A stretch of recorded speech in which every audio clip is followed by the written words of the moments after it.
Hello aspirants. So நமக்கு பார்த்தோம் அப்படின்னா நேற்று ஆர்ஆர்பி ஜேஇக்கான ஷார்ட் நோட்டிஃபிகேஷன் வந்துச்சு. ஸோ அதை வச்சு நம்ம என்ன பண்ணலாம் அப்படின்னா நம்ம ரீசெண்ட் ட்ரெண்ட்ஸ் எல்லாம் அனலைஸ் பண்ணி நமக்கு எப்போ எக்ஸாம் இருக்கும் அப்படின்றத ஒரு சின்ன ப்ரெடிக்ஷன் மட்டும் நம்ம பார்க்கலாம். ஓகேங்களா? ஸோ நேற்று வந்து நோட்டிஃபிகேஷன் ஷார்ட் நோட்டீஸில் நமக்கு வேகன்சி எவ்வளோ இருந்தது அப்படின்னு பார்த்தீங்கன்னா 4198 வேகன்சி. லெவல் 6 பே இருக்க ஒரு ஜாப். இதுக்கான ஏஜ் எலிஜிபிலிட்டி அப்படின்னு பார்த்தோம்னா ஒரு 18 to 33 இருக்கு. ஸோ ஒன்ஸ் ஃபுல் நோட்டிஃபிகேஷன் வந்து உடனே நம்ம என்ன பண்ணலாம், நம்ம சேனல்ல எப்படி அப்ளை பண்றது அப்படின்ற ஒரு வீடியோவும் போடலாம். ஓகேங்களா? ஸோ ஆர்ஆர்பி ஜேஇ பத்தின ஒரு டீடைல்டு அனாலிசிஸுமே நம்ம ப்ரீவியஸாகவும் வந்திருக்கோம். அது அடுத்தடுத்து ஒரு சின்ன சின்ன இன்ஃபர்மேஷன்ஸுமே நம்ம ஷேர் பண்ணுவோம். ஓகே, ஸோ இப்போ ஆர்ஆர்பி ஜேஇ அப்படின்னு எடுத்துக்கிட்டோம் அப்படின்னா நமக்கு இந்த நோட்டிஃபிகேஷன்ல என்னென்ன கொடுத்துருக்காங்க அப்படின்னு பார்த்தீங்கன்னா அப்ளிகேஷன் என்னைக்கு ஓப்பன் ஆகுது. அந்த ஷார்ட் நோட்டீஸ்ல பார்த்தோம் அப்படின்னா அப்ளிகேஷன் என்னைக்கு ஓப்பன் ஆகுது அப்படின்னு சொல்லி பார்த்தோம் அப்படின்னா 14th ஆகஸ்ட் அன்னைக்கு ஓப்பன் ஆகுது அப்படின்னு சொல்லியிருக்காங்க. அப்ளிகேஷன் எண்டிங் டேட் அப்படின்னு பார்த்தோம்னா 13th செப்டம்பர். ஸோ இது எல்லா டைமும் இருக்க மாதிரி தான் நமக்கு ஒரு 30 நாள் டைம் தராங்க. சரிங்களா? அடுத்து ஃபுல் நோட்டீஸ் நமக்கு ஃபுல் நோட்டிஃபிகேஷன் என்னைக்கு வரும்னு சொல்றாங்கன்னா 25th ஜூலை அன்னைக்கு வரும் அப்படின்னு சொல்லி சொல்றாங்க. ஓகேங்களா? சரி, இப்ப நம்ம 2024ல இருந்து கடந்த ஒரு 2 வருஷத்துக்கான நோட்டிபிகேஷன் அந்த பேட்டர்ன் எப்பெல்லாம் அந்த எக்ஸாம் டைம் லைனை ஃபர்ஸ்ட் நம்ம அனலைஸ் பண்ணுவோம். ஸோ நோட்டிபிகேஷன் என்னைக்கு ரிலீஸ் பண்ணியிருக்காங்க அப்படின்னா ஜூலை எண்ட் இல்லைன்னா ஆகஸ்ட் ஸ்டார்டிங் போல ரிலீஸ் பண்ணியிருக்காங்க. CBT 1 எப்போ நடந்திருக்கு அப்படின்னு பார்த்தீங்கன்னா 16th, அதாவது இந்த மிட் ஆஃப் டிசம்பர்ல நடந்திருக்கு. ஓகேங்களா? ஸோ ஆகஸ்ட்ல நம்ம கணக்கு வச்சுக்கிட்டோம் அப்படின்னா ஜூன் ஜூலை ஆகஸ்ட்ல வச்சுக்கிட்டோம் அப்படின்னா செப்டம்பர் அக்டோபர் நவம்பர் டிசம்பர் தோராயமா ஒரு 3ல இருந்து ஒரு 4 மாசம் டைம் டியூரேஷன்ல நமக்கு CBT 1 நடத்திருக்காங்க. அதுக்கடுத்து அதுல இருந்து ஒரு CBT 1க்கான ரிசல்ட் அப்படின்னு பார்த்தோம்னா ஒரு மார்ச், கிட்டத்தட்ட ஒரு 2.5-3 மாசத்துலயே நமக்கு என்ன ஆயிடுச்சு அப்படின்னா இந்த மார்ச்ல ரிசல்ட் வந்துட்டு. ஓகேங்களா? அடுத்து CBT 2 ரிசல்ட் வந்து வித்தின் ஒரு மாசம் டைம் டியூரேஷன்ல நமக்கு என்ன பண்ணிடுறாங்க, ஒரு 1-1.5 மாசம் டைம் டியூரேஷன்ல என்ன பண்ணிடுறாங்க, CBT 2 பிளான் பண்றாங்க. அந்த 24ல என்ன நடந்தது அப்படின்னா ஒரு ஏதோ டெக்னிக்கல் கிளிச்னால அந்த எக்ஸாம் கேன்சல் ஆயிட்டு அந்த எக்ஸாமை ரீஷெடியூல் பண்றாங்க. அது 4th ஜூன் அன்னைக்கு நடக்குது. இதனால என்ன ஆகுது அப்படின்னா நமக்கு CBT 2ஓட ஃபைனல் ரிசல்ட்டும் கொஞ்சம் தள்ளி போகுது. ஓகேங்களா?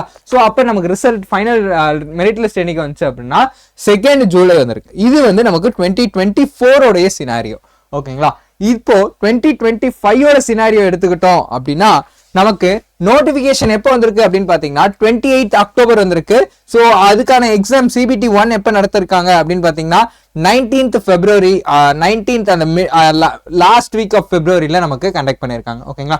ஸோ அக்டோபர்னு எடுத்துக்கிட்டீங்கன்னா நவம்பர் டிசம்பர் ஜான் ஃபெப் கிட்டத்தட்ட வந்து இங்கேயும் ஒரு 3.5 மாசம் அந்த டைம் டியூரேஷன் டிஃபரன்ஸ் நமக்கு அக்டோபர் எண்டுன்றப்ப நவம்பர் டிசம்பர் ஜான் ஃபெப். ஓகேங்களா? ஒரு 3.5 மாசம் 3.25 மாசம்ன்ற டைம் டியூரேஷன் நடந்திருக்கு.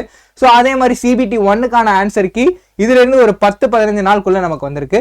CBT 1க்கான ரிசல்ட் அப்படின்னு பார்த்தோம்னா இதுல இருந்து ஒரு பிப்ரவரி, மார்ச், ஏப்ரல், மே ஒரு 3 மாசம் டைம் டியூரேஷன்ல வந்திருக்கு. ஓகேங்களா? அடுத்து CBT 2 நமக்கு இப்பதான் நடந்து முடிஞ்சிருக்கு. 2nd ஆஃப் ஜூலை முடிஞ்சிருக்கு. ஸோ அதோட ஆன்சர் கீ 10th தான் ரிலீஸ் ஆயிருக்கு. ஓகேங்களா? ஸோ இதோட ரிசல்ட்ஸ் இன்னும் பெண்டிங்ல தான் இருக்கு. ஸோ ப்ராபபிளா இன்னும் ஒரு 1.5 மாசத்து ஒரு 1 month or 1.5 monthsல நமக்கு வந்துடும். ஓகே, ஸோ இப்போ இந்த பேட்டர்ன்ல இருந்து நம்ம என்ன தெரிஞ்சுக்கலாம் அப்படின்னு பார்த்தோம்னா அவங்க இந்த நோட்டிபிகேஷன் க்ளோசிங் டேட்ல இருந்து ஒரு 3.5 மாசம் ஃபர்ஸ்ட் 24ல பண்ணியிருக்காங்க. அடுத்து கொஞ்சம் கொஞ்சமா இப்போ ரயில்வேஸ் ரீசெண்ட் டைம்ஸ்ல அவங்களோட ப்ராசஸுமே என்ன பண்றாங்க, அவங்களோட ரெக்யர்மெண்ட் ப்ராசஸ் அவங்க என்ன பண்றாங்கன்னா லைக் குயிக்கா பண்ண ட்ரை பண்றாங்க. சரிங்களா?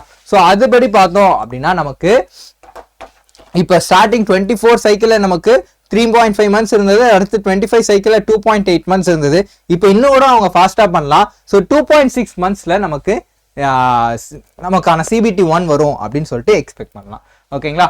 அதுல இருந்து CBT 1க்கான ரிசல்ட் அப்படின்னு பார்த்தோம்னா கான்ஸ்டன்டா ஒரு 2.5 மாசம் டைம் டியூரேஷன்ல தான் நடந்திருக்கு.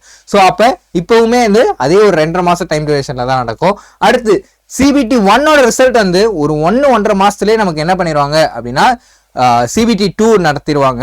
அதுக்கு அடுத்து ஒரு 2.5 months நமக்கு டைம் டியூரேஷன் என்ன ஆகும் அப்படின்னா CBT 2க்கான ஃபைனல் மெரிட் லிஸ்ட்டுமே நமக்கு வந்துடும். ஓகேங்களா? சரி, ஸோ இப்போ நம்மளோட கணக்குப்படி பார்த்தோம் அப்படின்னா நமக்கு அப்ளிகேஷன் எப்போ ஸ்டார்ட் ஆகுது அப்படின்னா 14th ஆகஸ்ட்ல இருந்து செப்டம்பர் 13 வரைக்கும் ஸ்டார்ட் ஆகுது. ஸோ இந்த ப்ரெடிக்ஷன்லாம் படி பார்த்தோம் அப்படின்னா நமக்கு எக்ஸாம் எப்போ இருக்கலாம் அப்படின்னா டென்டேட்டிவா ஸோ நவம்பர் ஆர் டிசம்பர் இந்த இயர்ல இருக்கலாம். ஓகேங்களா? ஸோ அப்போ ஜூலை அப்படின்னு கணக்கு பண்ணி பார்த்தீங்கன்னா ஓகே, ஸோ ஆகஸ்ட்ல தான் நமக்கு அப்ளிகேஷன் ஸ்டார்ட் ஆகுது. So September, October, November, December ஒரு 2 to 3 months தான் நமக்கு டைம் டியூரேஷன் இருக்கு. ஓகேங்களா? ஸோ இதுக்கான ரிசல்ட் நமக்கு எப்போ வரும் அப்படின்னு பார்த்தீங்கன்னா February or March. ஓகேங்களா? Feb இல்லைன்னா மார்ச்ல நமக்கு இந்த CBT 1க்கான ரிசல்ட் வரும். அதுலேருந்து கொஞ்ச நாள் கழிச்சு பார்த்தோம் அப்படின்னா April or Mayல நமக்கு CBT 2க்கான ரிசல்ட் வந்துடும். அடுத்த ஜூன்லேருந்து ஆகஸ்ட்குள்ள நமக்கு என்ன ஆகிடும் அப்படின்னா இந்த எக்ஸாமுக்கான ஜேஇக்கான ஃபைனல் மெரிட் லிஸ்ட்டே வந்துடும். உங்களோட ட்ரீம் ஜாபான ஆர்ஆர்பி ஒரு ரயில்வே ஜாப் ஆனதுக்குள்ள நீங்க போயிட முடியும். ஓகேங்களா? சரி, இப்போ இந்த டைம் டியூரேஷனை ஓகேங்களா, நமக்கு நோட்டிஃபிகேஷன் இன்னும் ரிலீஸ் ஆகல, ஷார்ட் நோட்டீஸ் தான் வந்திருக்கு. ஸோ இப்போலேருந்தே நம்ம ப்ரிப்பரேஷனை 0லேருந்து ஸ்டார்ட் பண்ணா கூட நம்ம என்ன பண்ணிட முடியும், கண்டிப்பா நம்மளால எக்ஸாமை கிராக் பண்ண முடியும். ஓகேங்களா? ஸோ அதுக்காக தான் நம்ம என்ன பண்ணியிருக்கோம் அப்படின்னா நமக்கு ADA 247ல எக்ஸ்க்ளூசிவா ஆர்ஆர்பி ஜேஇக்காகவே ஒரு பேட்ச் லான்ச் பண்ணியிருக்கு. ஸோ சந்திப்பு அப்படின்ற பேட்ச் வந்து நம்ம ஆர்ஆர்பி ஜேஇக்காகவே வந்து கொண்டு வந்துப்பட்டது.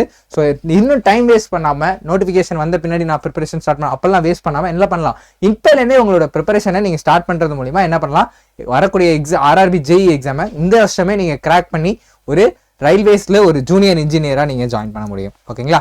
இல்ல என்டிபிசி மற்றும் section controller, RRB group D இது போன்ற எல்லா எக்ஸாமுக்கும் நீங்க ப்ரிப்பேர் பண்ணோம் அப்படின்னா சிக்னல் அப்படின்னு சொல்லிட்டு எல்லா ரயில்வே எக்ஸாமுக்குமான ஒரு ஃபவுண்டேஷன் பேட்ச் நம்மள்ட்ட இருக்கு. சரிங்களா?